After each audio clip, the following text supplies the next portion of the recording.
Bonjour à toutes et tous. Bienvenue. Ravi de pouvoir vous retrouver et vous offrir ce moment. J'espère cette respiration, cette prise de recul, avec, comme toujours, au 5A CFDT, une thématique à tiroir, bien sûr, mais une thématique importante après la période que nous venons de vivre et que nous vivons encore.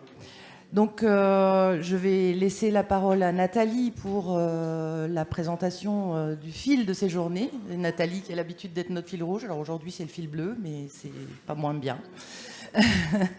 Elle aurait pu faire orange, mais bon, c'est pas grave, hein, on va pas lui en vouloir. Et puis, je souhaiterais saluer la présence d'Ève Rescanière, la secrétaire générale de la Fédération Santé Sociaux, qui va nous faire l'honneur d'être avec nous pendant 2 jours. On espère aussi pour toi, Ève, que ce sera une respiration. Et tu auras l'occasion, j'imagine, d'échanger avec beaucoup de collègues. Je rappelle que le 5A, c'est un des plus gros syndicats de la fédération et que la Fédération Santé Sociaux est la plus grosse fédération de la Confédération CFDT. Voilà, nous aurons aussi l'honneur de la présence de Laurent Berger demain, je vous le rappelle, donc un moment très fort, évidemment, comme toujours quand Laurent intervient auprès de nous. Et d'ailleurs, quand il intervient tout court. Donc, un moment très fort que nous attendons demain à partir de 11h30. Mais je laisse la parole à Nathalie pour enchaîner sur les travaux de la journée. Merci, Nat. Bon, donc, on a choisi cette année le thème du respect. C'est un mot qu'on emploie assez fréquemment dans nos communiqués, dans nos revendications, à la fois pour témoigner de situations où on nous manque de respect, et à la fois pour revendiquer le respect, mais dans l'esprit CFDT, c'est aussi le respect qu'on doit aux autres, et particulièrement au personnel, qui sont sous notre responsabilité. Donc il nous a semblé que cette notion, elle allait nous permettre de regarder le fonctionnement de nos établissements, de regarder notre exercice professionnel sous un prisme qui était éclairant, et voilà, qui permettait d'échanger et peut-être de s'élever un petit peu au-dessus du niveau de ce qu'on vit au quotidien.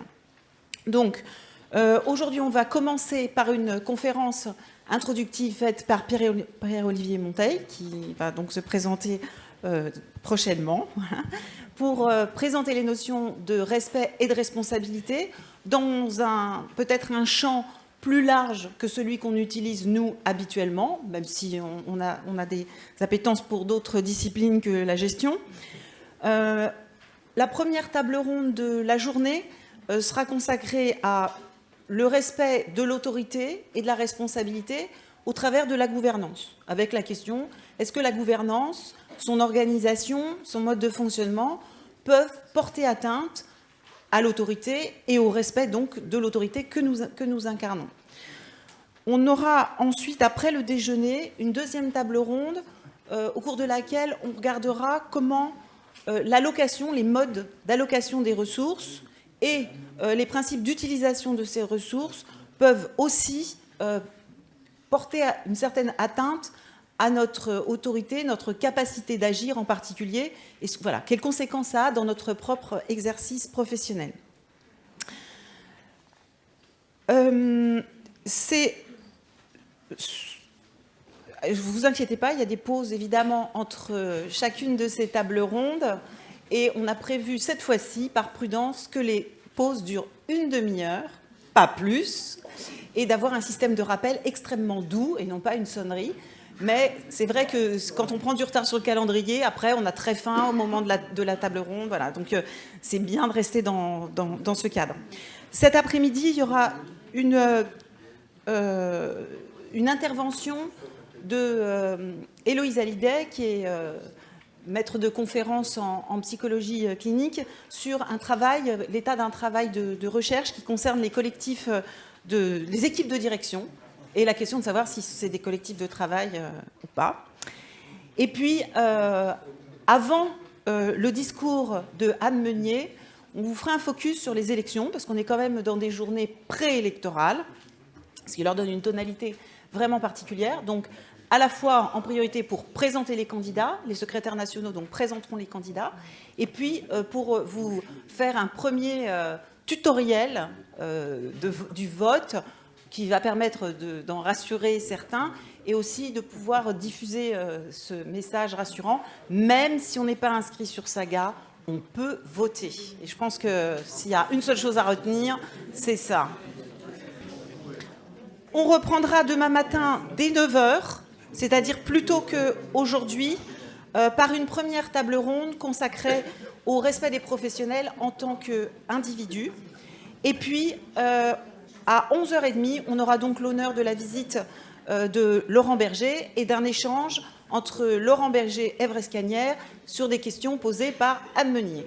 Voilà. Cet échange durera donc de 11h30 à 12h45 et à 12h45, on ira déjeuner. Voilà.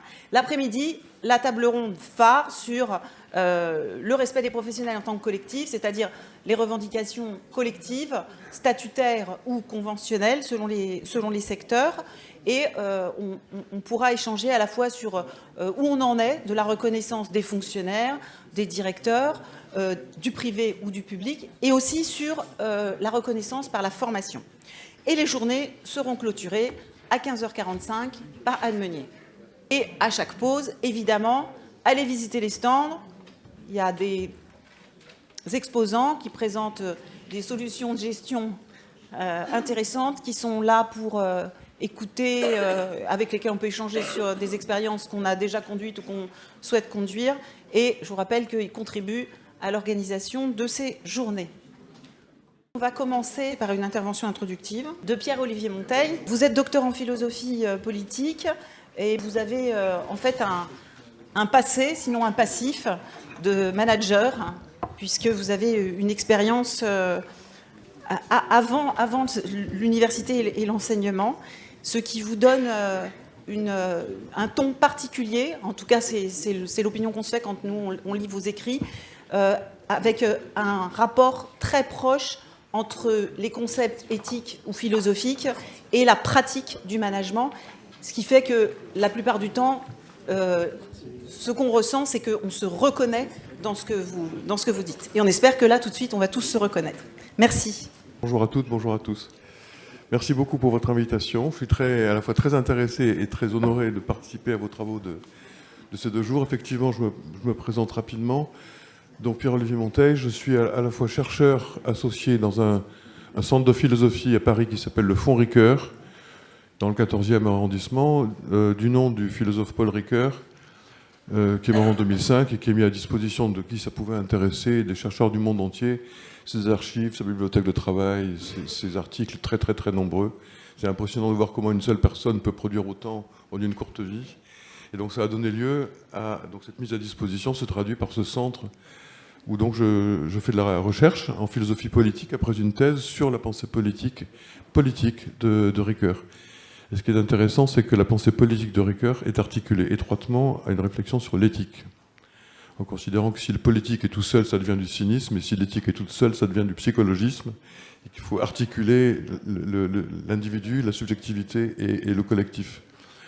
Voilà, et à côté de ça, donc je donne des cours en fac, principalement dans des masters de formation continue, notamment à Dauphine, et en particulier dans un master qui s'appelle économie et gestion de la santé, où je vais faire beaucoup de professionnels, puisque ça se passe en formation continue, qui sont en activité notamment dans des CHU, notamment à Paris, à la PHP, et puis qui veulent un tremplin, bifurquer, progresser, approfondir, prendre du recul pendant les 2 ans du master, et puis ainsi, pareil à l'école de commerce, à l'ESCP, où là c'est un public beaucoup plus jeune, et puis encore dans une école de design qui s'appelle Strat, qui est à Sèvres, où j'étais hier, et puis à la Sorbonne avec des scientifiques qui veulent se destiner à des startups ou à travailler dans l'industrie et qui ne connaissent rien à l'entreprise et au management, et donc ça les intéresse d'avoir 1 an ou 2 de SAS comme ça pour se sensibiliser à comment ça se passe dans l'économie. Et avant ça, donc ça c'est depuis une 12aine d'années, et précédemment, en effet, j'étais manager, et donc ma dernière activité c'était dans ce cadre-là. J'étais l'adjoint du directeur de la communication du groupe Caisse d'Épargne de 2002 à 2009, ce qui est un observatoire assez intéressant. Point de suspension. Avec aussi pas mal de rapports de force, de conflits, de jeux d'influence, etc. Alors donc, pour revenir à notre thème de ces 2 jours et de ce matin, respect et responsabilité. que vous avez présenté dans votre programme, comme avec un point d'interrogation, peut-être une clé pour la refondation du système de santé et des établissements sanitaires et médico-sociaux en France. Je signale au passage, peut-être que vous l'avez remarqué comme moi, la semaine dernière, le Comité consultatif national d'éthique a produit un avis numéroté 140 sur le même sujet, et aussi sur la base de la refondation. Donc c'est intéressant, peut-être on peut se sentir un peu moins seul en disant mais il n'y a pas que nous qui pensons à ça, il y a aussi maintenant les membres du CCNE, en espérant que ces gens-là seront écoutés, comme vous pouvez l'être aussi de votre côté. Alors, refondation, d'accord, mais à partir de quoi? Sur quelle base? Qu'est-ce qui fait qu'il y aurait à refonder?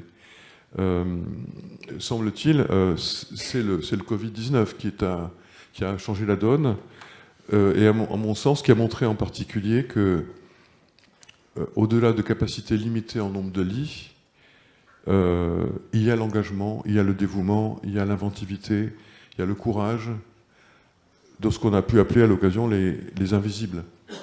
Ceux dont on ne parle jamais et qui, néanmoins, sont ceux qui font tourner la boutique, si j'ose dire. Et donc, moi j'entends ça comme un rappel du fait que les protocoles, les procédures, les normes, tous les processus formalisés ne prennent sens et ne prennent une portée concrète que grâce à une énergie dont en eux-mêmes ils sont privés. L'énergie pour faire, elle n'est pas dans la procédure. Il faut chercher ailleurs, à côté, ce qui fait qu'on trouve l'énergie pour mettre en œuvre la procédure.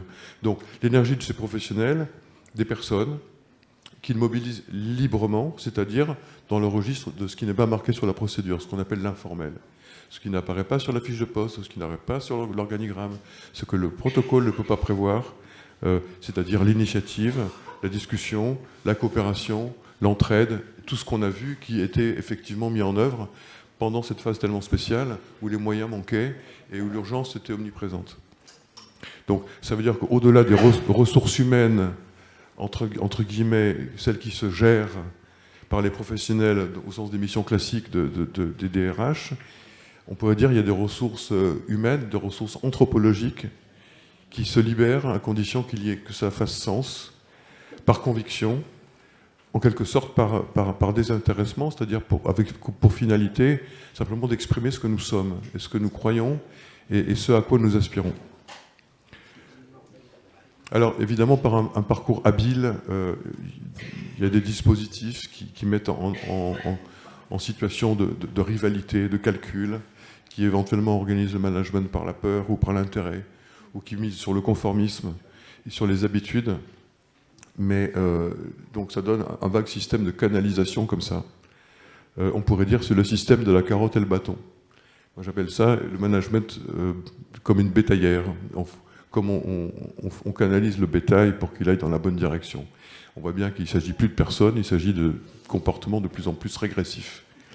Mais il faut bien reconnaître que ça nous fait souffrir, que ça gêne nos entournures, et surtout que c'est beaucoup moins enthousiasmant que de miser sur le désir de grandir, le désir d'entreprendre, de se risquer, de sortir de soi, par la coopération, l'entraide, l'initiative et ce dont je parlais tout à l'heure.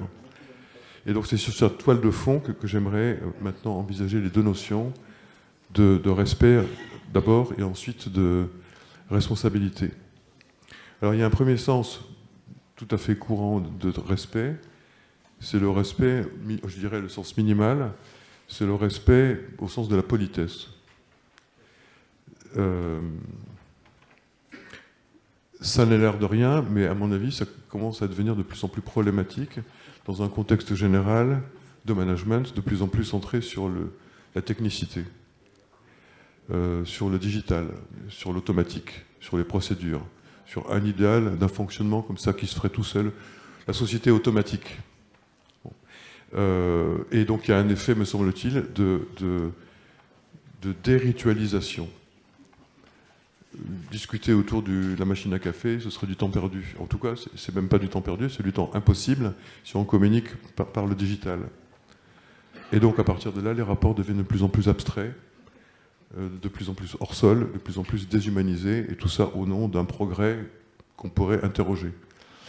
Deuxième sens, c'est la dimension morale du respect, qui n'est pas simplement la conformité sociale, et qui n'est pas non plus la déférence, le formalisme, qui est parfois un peu trop poli pour être honnête. Il cache souvent des intentions un peu calculatrices, tellement on dit mais c'est trop poli, quoi, tout ça.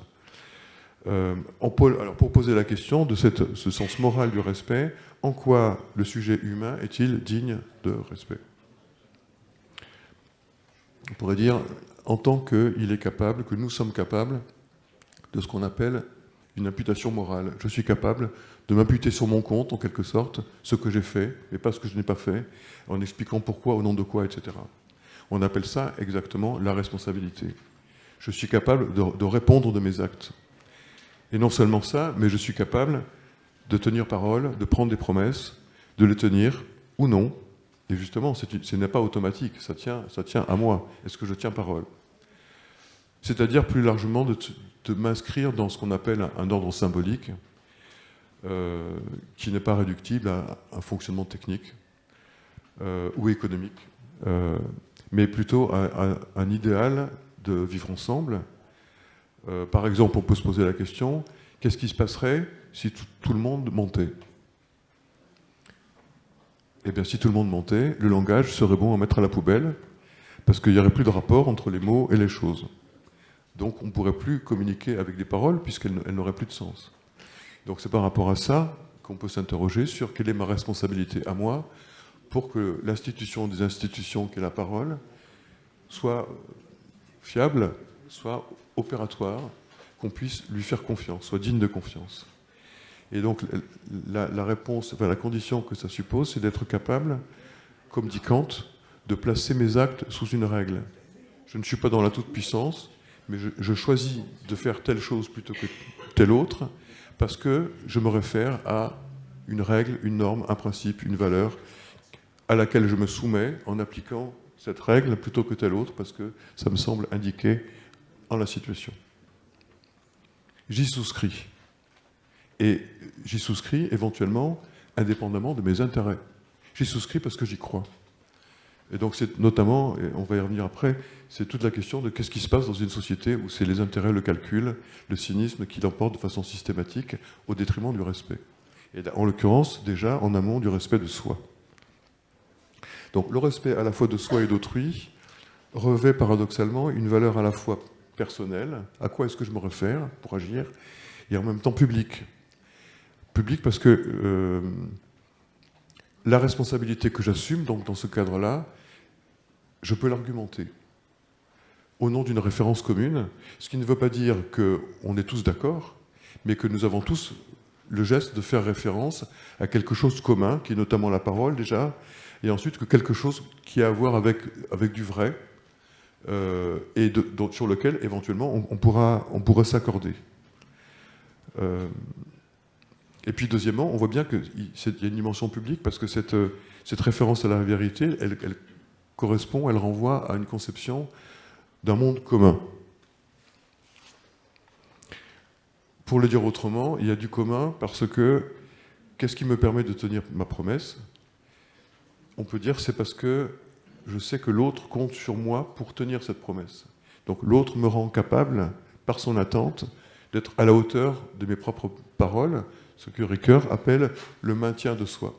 Qu'est-ce qui fait que c'est une question identitaire aussi? Qu'est-ce qui fait que je peux tenir aujourd'hui, demain, avant-hier et dans 3 ans, peut-être pas exactement le même discours, mais un discours de cohérence, plutôt que d'être comme une girouette qui change de propos en fonction des circonstances et du sens du vent. Donc, parce que l'autre compte sur moi, c'est l'autre qui m'aide finalement à tenir parole et à tenir mes promesses. Donc d'un côté, ce n'est pas une espèce de constance comme ça par laquelle finalement ce serait moi qui aurais la gloire d'être quelqu'un de tellement remarquable. Bon. Mais c'est l'autre qui m'aide à ça.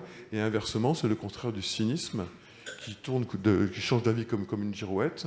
Et me semble-t-il, par les temps qui courent, c'est ce qui se passe le plus clair du temps. Donc là, je trouve que ça appelle comme une espèce de mouvement ou de posture de résistance par rapport au monde des fake news, etc. Mais on voit que les grands leaders, genre Boris Johnson en son temps, Trump peut-être de nouveau bientôt, n'ont aucun problème par rapport à ce rapport instrumental à la parole. Et donc, cette posture-là s'oppose, me semble-t-il, à une espèce de dédoublement psychologique et social qui s'organise quand on ne peut plus penser librement. Et que petit à petit, qu'est-ce que c'est qui s'installe à la place? C'est ce qu'on appelle la langue de bois. On dit des trucs parce que ça va produire tel effet, mais en fait, ça n'a aucun rapport avec ce qu'on pense vraiment. Donc il y a un monde intérieur qu'on se garde jalousement, puis un monde extérieur qui est la politique, la tactique. Et donc ça, finalement, ça produit la honte de soi et le mépris d'autrui. Donc on voit, il y a un rapport en miroir comme ça entre autrui et moi-même par rapport à cette problématique du respect. Et donc c'est le triomphe à ce moment-là des comportements de courtisans.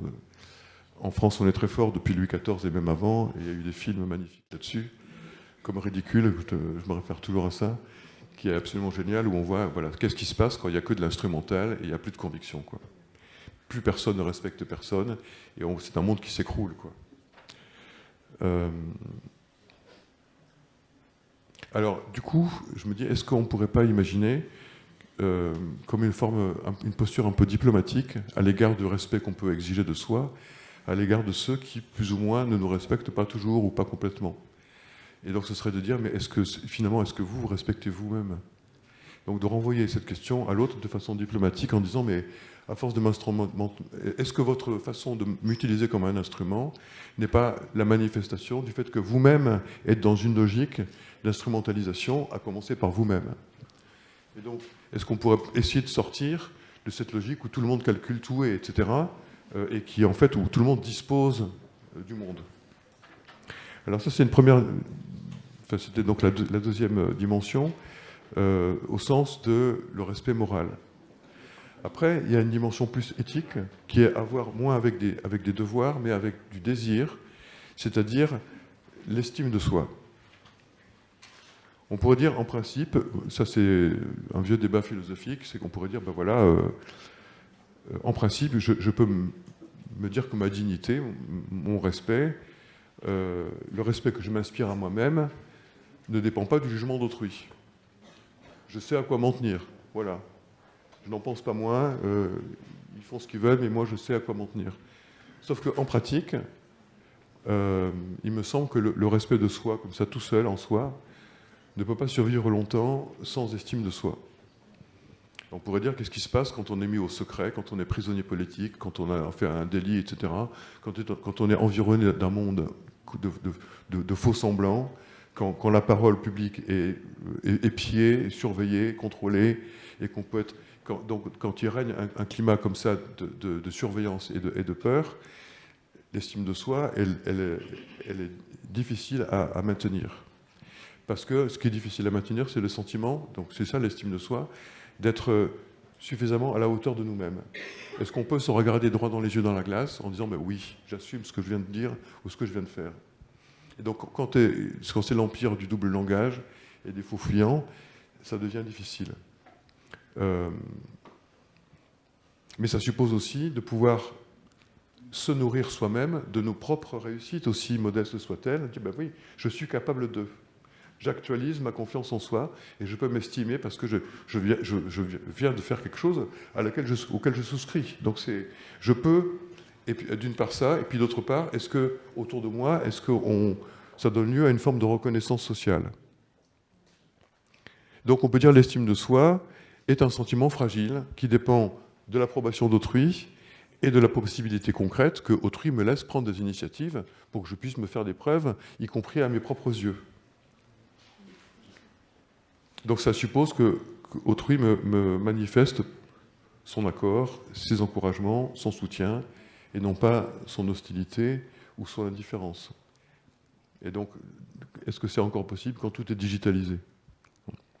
Et puis deuxièmement, qu'autrui me laisse une marge de manœuvre suffisante pour que je puisse agir et en fait m'exprimer à ma manière, dans ma façon d'agir.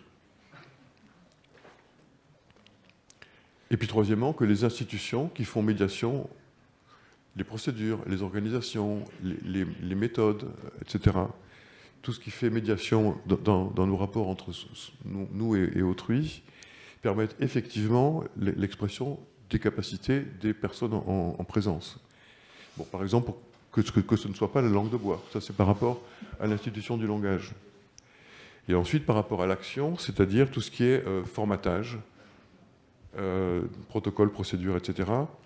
Je donne souvent un exemple que j'avais trouvé très intéressant dans un colloque qu'on avait organisé au Fonds Ricoeur sur le thème « Qu'est-ce que c'est qu'une société juste ?» et « Qu'est-ce que c'est que des institutions justes ?» Et là, il y avait, parmi les intervenants, il y avait Alain Cordier, ancien directeur général de la PHP, qui expliquait que quand il était en fonction, il avait toujours comme préoccupation centrale, en produisant de la norme, de faire en sorte que la norme soit toujours formulée dans des termes généraux, non pas trop détaillés, tatillons, etc., pour faire en sorte que chaque personne qui va mettre en œuvre cette norme, elle ait de la marge de manœuvre, elle ait de la marge d'interprétation, donc elle ne soit pas transformée en un petit rouage qui n'a plus d'initiative à prendre et ne plus utiliser son intelligence, mais au contraire qui doivent apprécier en situation quelle est la portée à donner par lui, par elle, à telle disposition.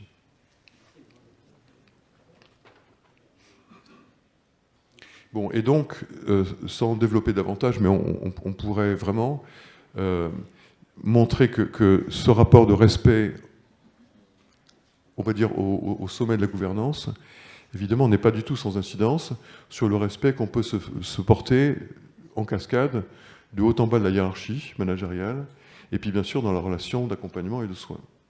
Donc, est-ce qu'il est possible de respecter quelqu'un si on n'est pas soi-même respecté, ou si on ne se respecte pas soi-même ? Même chose que tout le monde sait par rapport à la bientraitance et à la maltraitance. Est-ce que je peux être bien-traitant si je suis maltraité ? Donc il y a cette dimension importante qui se traduit en répercussion du haut en bas de toute l'équipe soignante, accompagnante, etc. Et donc l'idée étant que le rapport de soins ou le rapport d'accompagnement nécessite que les protagonistes soient dans un rapport égalitaire où chacun est co-auteur de la démarche avec les autres. Vous connaissez l'étymologie du mot guérir ? C'est la même étymologie que guerroyer, faire la guerre. Donc un patient fait la guerre contre la maladie et s'il baisse pavillon, eh ben, c'est le syndrome de glissement, il lâche l'affaire et il est voué à, en tout cas, ne pas guérir. Donc voilà, donc ça suppose un minimum de confiance qui est aussi un sentiment associé au respect. Alors deuxième point, la responsabilité. On a vu d'emblée que la responsabilité est indissociable du respect, puisque je peux respecter quelqu'un parce qu'à mes yeux, cette personne est capable de prendre et de tenir ses responsabilités. On pourrait dire de façon un peu plus exigeante, cette personne que je respecte est capable de porter un jugement impartial sur ses propres actes. Impartial et peut-être un peu absolu, mais ce serait au moins un regard sans complaisance, c'est-à-dire je suis capable de me dédoubler et de prendre du recul en disant oui, j'ai fait ça pour telle et telle raison que je peux argumenter, et non pas par caprice ou par arbitraire. Alors ça, c'est pour poser, dans un premier temps, cette notion de responsabilité. Dans un deuxième temps, je nuance immédiatement pour dire qu'en fait, il n'y a pas une responsabilité, mais il y en a deux. Enfin, on peut comprendre responsabilité dans deux sens, et en fait dans deux directions. Celle dont on a parlé jusqu'à présent, c'est la responsabilité qui est tournée vers le passé, c'est-à-dire je suis capable de répondre de mes actes que j'ai commis précédemment. Je viens de faire telle chose, je peux en rendre compte, argumenter, etc. Que ce soit au tribunal de ma conscience morale, que ce soit devant le juge, que ce soit entre collègues ou auprès de mes autorités de tutelle ou de finance et autres. Bon. Donc ça, c'est tourné vers le passé. Maintenant, il y a une deuxième responsabilité qui est, elle, tournée vers le futur, c'est-à-dire, est-ce que je me sens responsable de ce qui se passe et donc prêt à répondre de ce qui se passe. Quelqu'un vient de se casser la gueule en traversant la rue, donc des fois, on voit personne ne s'arrête, ou au contraire, est-ce qu'il y a quelqu'un qui s'arrête ? Est-ce que quelqu'un est capable de sortir de ses rails pour répondre de ce qui se passe là, qui n'est prévu nulle part, et pour prendre des initiatives ? Quelqu'un compte sur moi, me demande de l'aide, ou est en situation délicate. On pourrait dire, dans ce cas-là, la responsabilité, c'est répondre de ce qui est fragile.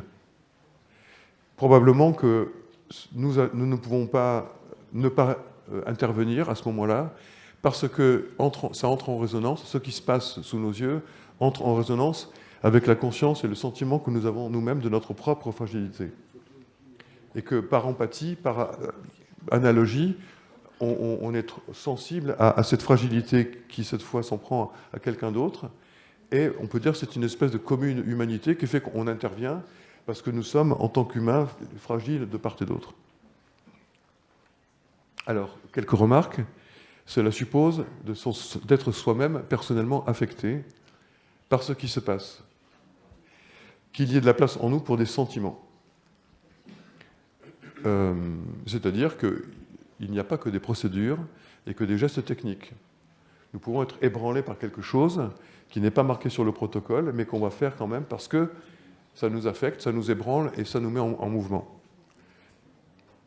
Ça veut dire que, deuxièmement, et là c'est peut-être plus problématique parce qu'au moins conscient, ça suppose que nous nous autorisions, nous-mêmes, à éprouver des affects, y compris en tant que professionnel et y compris en tant que dirigeant.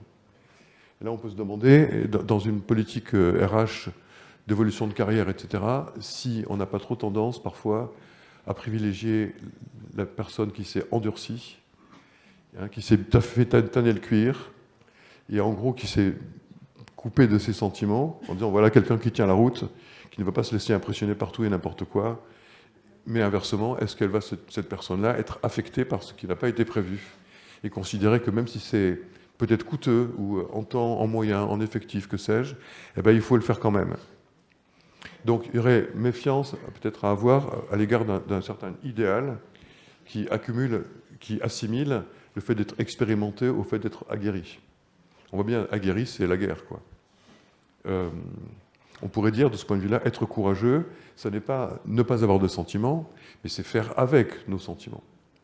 J'ai peur, je suis en colère, je suis indigné, eh ben, n'empêche que je vais agir avec un geste ferme et résolu. Bon.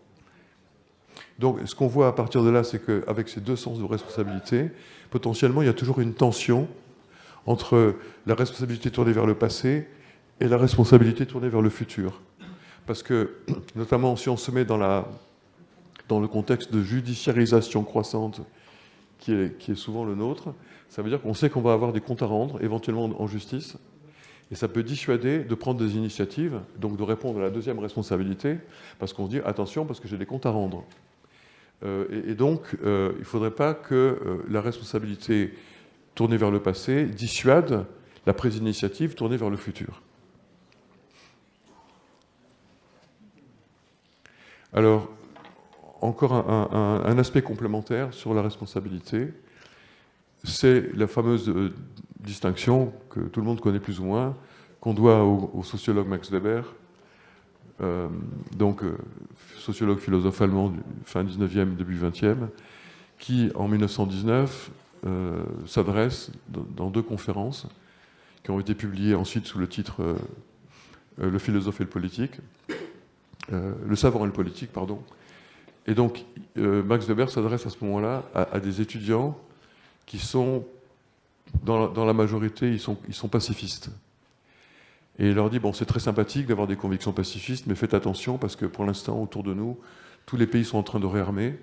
Et donc, c'est la guerre qui va se préparer, quoi. Donc, c'est bien joli d'être pacifiste, mais il faut faire quand même attention à ce qui se passe autour de nous. Et donc, à partir de là, ça pose la distinction qu'il affirme nettement entre éthique de conviction et éthique de responsabilité. Alors, il me semble que le risque, et c'est quelque chose que tout le monde connaît et tout le monde reprend, mais souvent pour opposer de façon très nette l'une et l'autre.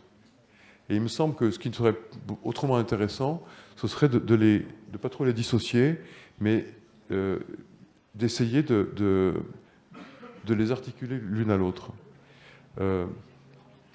Si je suis uniquement dans l'éthique de responsabilité, ça veut dire que je vais m'intéresser uniquement aux conséquences. À la limite, ça veut dire tout est bon à condition que ça marche. À la limite, tout est jouable à condition de ne pas se faire piquer. Donc on voit que ça mène à quelque chose de cynique. L'important, c'est que ce soit performant, efficace, machin, même si soi-même, on n'en croit rien, quoi. On dit, mais c'est un coup pendable, mais ça a marché, donc j'ai bien fait. Bon. Et donc, c'est à la limite, c'est ça la politique du chiffre, quoi. Bon, on a un chiffre, eh ben on fait le chiffre. À n'importe quel prix, à n'importe quel prix. Bon, donc l'idée, c'est comment, au contraire, essayer de réarticuler conviction et responsabilité pour faire en sorte qu'il y ait des responsabilités convaincues et il y ait des convictions responsables. Avoir des convictions, c'est une chose. En même temps, je ne peux pas me délaisser les conséquences. Inversement, la responsabilité, c'est une chose, mais par contre, je ne peux pas agir hors de mes convictions.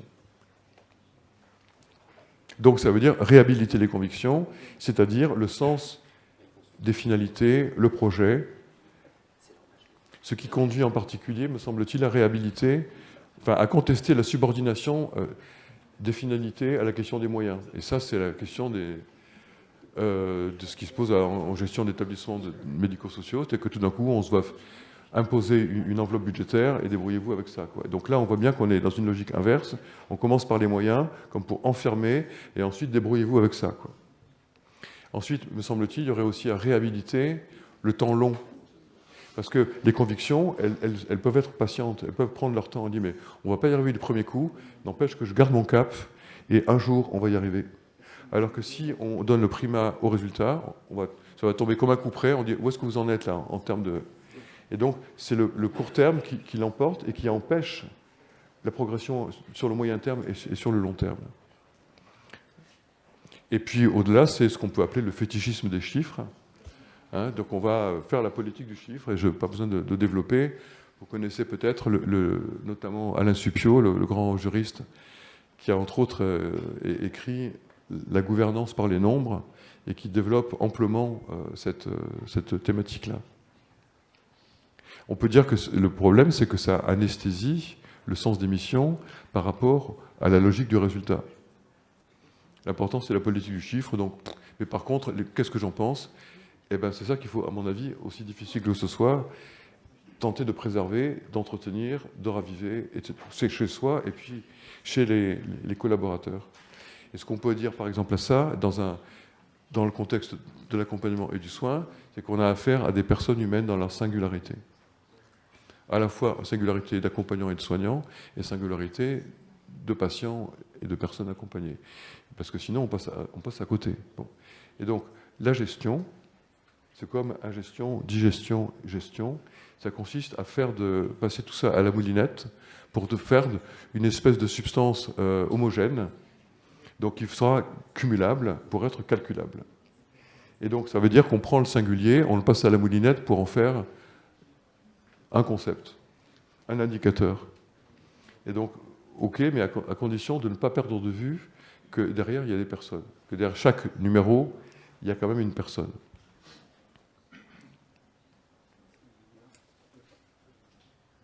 Et enfin, troisième et dernier temps, ce serait pour dire, mais est-ce qu'une fois qu'on a dit ça, est-ce qu'il n'y aurait pas implicitement, un peu caché, ou intentionnellement peut-être, une logique de donnant-donnant entre respect et responsabilité. Je veux bien assumer mes responsabilités, à condition que vous me respectiez. Légitime en soi, mais et compréhensible, etc. Mais il me semble qu'on peut aller plus loin. D'une part, il me semble qu'on peut enrichir cette logique de donnant-donnant par la prise en compte des personnes. C'est-à-dire que l'échange donnant-donnant, qu'est-ce qu'il regarde ? Il regarde les biens échangés. Est-ce que c'est bien équilibré ? Est-ce que je ne suis pas en train de me faire rouler parce que l'autre il me propose un truc qui ne vaut pas grand-chose, alors que moi je suis en train de lui filer quelque chose de grand prix à mes yeux ? Donc, dans l'échange commercial, marchand, etc., mais dans l'échange tout court, donnant-donnant, on fait attention aux biens qui s'échangent. Alors que on peut imaginer un échange qui s'intéresse aux personnes qui sont parties prenantes à l'échange. Et ça, c'est ce que tout nous enseigne Marcel Mauss, le grand anthropologue du première moitié du XXe siècle, qui montre que dans toutes les sociétés, il y a deux types de circuits d'échange. Il y a l'échange marchand, utilitaire. Voilà, je vais chercher ma baguette de pain et donc je paye et en retour j'ai ma baguette. Et donc c'est donnant-donnant et à partir de là nous sommes quittes et la transaction a eu lieu et basta. Et puis à côté de ça, il y a un autre circuit qui est un circuit de demande de reconnaissance entre les personnes. Donc ce qui s'échange, ce n'est pas de la denrée, ce n'est pas de l'utilité, c'est de la demande de reconnaissance symbolique. Et on en fait tous l'expérience. Moi, je m'amuse souvent à faire ça. C'est en sortant du métro, vous tenez la porte à la personne qui vous suit. Et à ce moment-là, il faut regarder ce qui se passe ensuite. C'est que la personne à qui on vient de tenir la porte, elle va faire de même à la personne qui suit, et à la personne qui suit de même, et ainsi de suite. Et ça fait comme une vague, comme ça, une onde qui va se propager pendant 3, 4, 5 personnes. Et après, c'est fini. Et donc, ce qui se passe là, c'est le fameux échange donner, recevoir, rendre. En fait, je marque une attention à l'égard de la personne qui est derrière moi. Personne ne m'y oblige. Donc, je sors des rails et je dis, tiens, après vous. Bon. Et cette personne-là, qui se sent reconnue, éprouve de la reconnaissance. Et du coup, comme elle ne peut plus me remercier moi parce que je suis déjà sorti, elle va remercier quelqu'un d'autre qui est derrière elle en faisant la même chose. Et donc, on voit que, c'est ce que dit Marcel Mauss, le don symbolique, c'est un phénomène social total. En fait, c'est comme ça qu'on peut expliquer qu'il y a de la société, parce qu'on n'est pas chacun dans sa bulle, on est capable de sortir de soi pour établir des liens en toute liberté. Parce que qu'est-ce qui m'oblige à ça? Rien du tout. C'est juste parce que j'ai envie de prendre l'initiative, d'exprimer une marque de reconnaissance à l'égard de telle personne, et elle-même n'est pas du tout tenue de me faire l'appareil. Elle peut faire comme si de rien n'était. Il y a aussi des gens qui nous ignorent, qui ne calculent pas. Donc l'idée, c'est qu'il y a de l'aléa, et c'est ça qui fait qu'il y a un sens que la vie sociale respire, quoi. Il y a de l'humain, et on n'est pas uniquement dans la transaction marchande, un truc qui tourne tout seul, quasi automatiquement. Donc il y a cette dimension-là qui, à mon avis, est importante, et qui va au-delà du respect. C'est la dimension de la reconnaissance. Et donc, c'est à partir de là qu'on renoue avec ce que je disais au tout début, c'est-à-dire la dimension informelle de l'activité à plusieurs. C'est pas marqué sur la procédure. D'ailleurs, souvent, le management n'aime pas ça. Il dit, mais ça va perdre du temps. Tiens, est-ce que tu pourrais me trouver telle adresse, machin? Bon, alors maintenant, il y a Internet. Mais à l'époque, on pouvait dire, ah ben, je vais demander à ma copine qui est à l'autre bout de l'organigramme là-bas, parce qu'elle s'y connaît vachement là-dedans. Et du coup, oui, mais attention, ça va prendre du temps. Et puis, parce que le don, ça suppose de ne pas rendre tout de suite. Parce que l'idée, c'est que nous sommes endettés, et c'est une valeur en soi. Ça veut dire que nous sommes en lien. Contrairement à ce qui se passe dans l'échange marchand.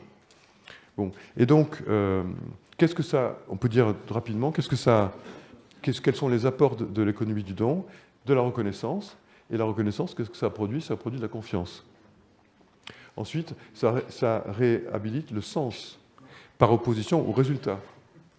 Il y a une relation, et donc on est au-delà du contrôle, parce qu'on dit, c'est pas la peine de tout contrôler toutes les 5 minutes, puisqu'on se fait confiance, on se connaît, nous nous sommes reconnus. Bon.